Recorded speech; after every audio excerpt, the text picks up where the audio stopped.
Salut à tous, review de Algol de Persée, qui représente donc la constellation de Persée, hein. Donc vous avez la boîte devant vous. Elle paye pas de mine en fait, hein. Elle est simple, mais il y a un beau dessin dessus, donc on est assez content pour une boîte pirate. Le contenu de la boîte nous montre un petit peu un blister avec plusieurs pièces d'armure, le personnage dans des sachets et trois visages. Donc vous pouvez voir le personnage une fois monté. Donc on va regarder un petit peu ce qu'il vaut. Donc au niveau rigidité, bon, c'est pas trop mal. Il arrive même à faire le grand écart, hein. Donc ça, on est plutôt content.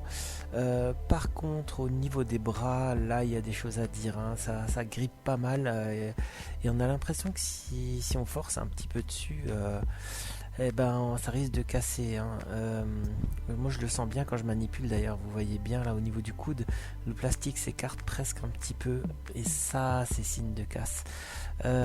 J'ai aussi galéré un petit peu à mettre la tête, hein. Vous voyez, c'est pas super bien clipsé. Du coup, en fait, j'ai dû un petit peu forcer. Mais voilà, ça tient. La figurine montre quand même un certain nombre de rigidité, donc ça devrait tenir les pièces d'armure. Au niveau de la cheville, on voit que c'est relativement souple. Donc ça bascule pas mal sur le côté, et c'est là que je m'aperçois d'ailleurs que je les ai mis du mauvais côté, hein. Donc j'inverse vite fait les pieds. On peut regarder que en adoptant cette pose là, mine de rien, on arrivera à lui faire tenir des poses en écart. Ça, c'est plutôt pas mal. Donc tout n'est pas acheté, hein, sur cette figurine. Par contre, le visage, hein, clairement, il y a du boulot, hein.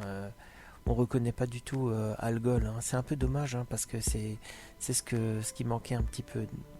D'ailleurs, une fois qu'on l'a clipsé, hein, comme vous avez pu le voir, eh ben, on n'arrive plus à l'enlever. Enfin, on y arrive en forçant, et du coup en risquant de casser les choses.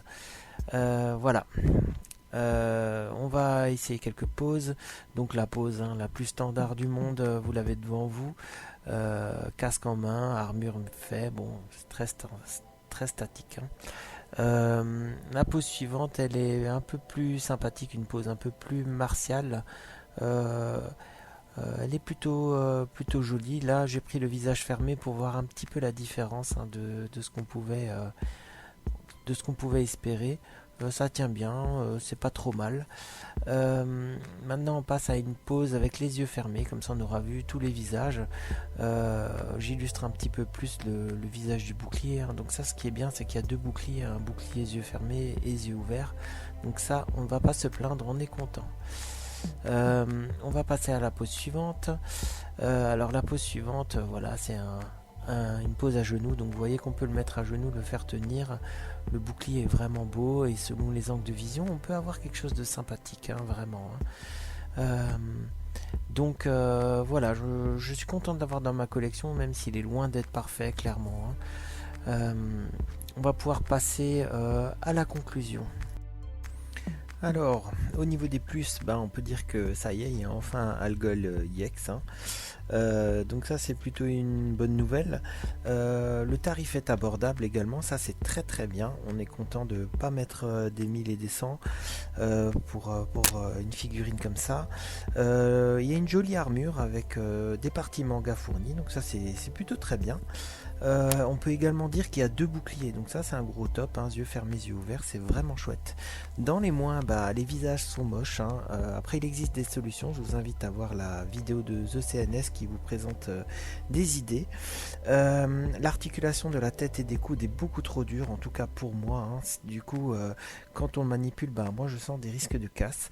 La chevelure est mal définie et elle se clipse mal, hein. J'ai même dû tarauder un trou pour que ça passe dessus. Bref, pour moi c'est une mid-gloss classique sur un Core IX, donc voilà. On en vient donc à la note finale, hein.